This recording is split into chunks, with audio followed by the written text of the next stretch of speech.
নমস্কার, আমি লিপিকা। আপনারা দেখছেন বং রাঁধুনি রান্নাঘর। আমার মনে হয় এই সিজনে সেরা রেসিপি এটা। এই সেরা রেসিপিটা কিভাবে করছি, কি লাগছে, চলুন দেখে নিই। কথা না বাড়িয়ে চলে যাই মূল পর্বে। বন্ধুরা, এখানে আমি নিয়েছি বিউলির ডাল 150 গ্রাম। আর এই ডালটাকে খুব ভালো করে জল পাল্টে পাল্টে এরকম ভাবে রোগড়ে রোগড়ে ধুয়ে পরিষ্কার করে নিলাম। তারপরে ভিজিয়ে রাখলাম 4 ঘন্টা। 4 ঘন্টা ডালটা ভেজানোর পর দেখুন কত সুন্দর ভিজে গেছে। এটাকে পেস্ট করে নেব। আর এদিকে মৌরি নিয়েছি, ড্রাই রোস্ট করে নিয়ে এটাকে একটু ভেঙে নেব। মৌরিটা একটু থেতো করে নিলেই একটু ভেঙে যাবে। আর মৌরিটা ভেঙে নেওয়াতে খুব ভালো হবে, জিনিসটা মুখে পড়বে।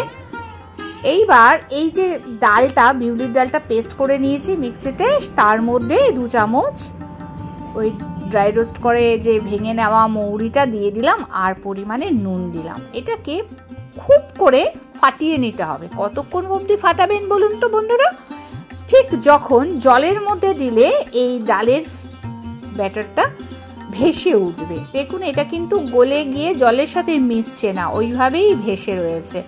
আমি হাতে করে তুলে দেখালাম, তারপরে আবারও জলে দিলাম, দেখুন আবারও ভেসে উঠেছে। এদিকে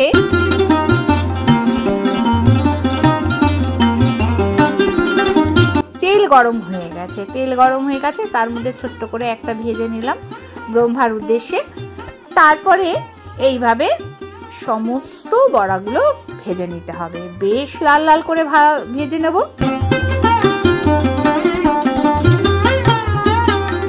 দেখুন ফুলে যাচ্ছে, খুব সুন্দর মচমচে করে ভেজে নেব।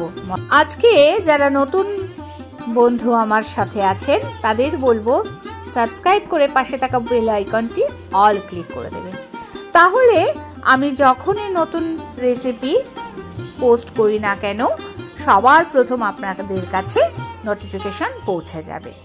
প্রচুর শেয়ার করে লাইক করে দেবেন বন্ধুরা। ঠিক এইভাবে এগুলোকে ভেজে তুলে নিতে হবে। আর এদিকে দেখুন বন্ধুরা, ভাজা হয়ে গেছে ওদিকে। আর এদিকে একটা অন্য পাত্রের মধ্যে গুড় নিয়েছি, নলেন গুড়। দেখুন এখানে বড়াগুলো কত মচমচে হয়েছে, ফুলে গেছে। আর ওই যে পাত্রের মধ্যে নলেন গুড় নিয়েছি, তার মধ্যে এই বড়াগুলো দিয়ে দিলাম, বিউলির ডালের বড়া। বাকিগুলো এইভাবে ভেজে নেব।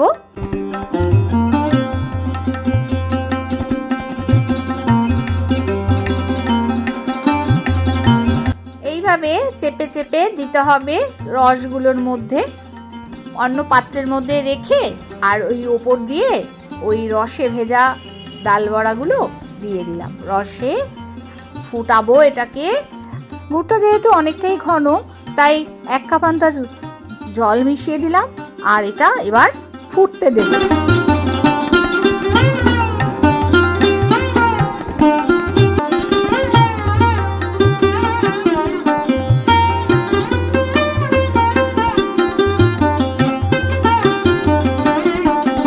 নরম তুপতুপে রস বড়া রেডি।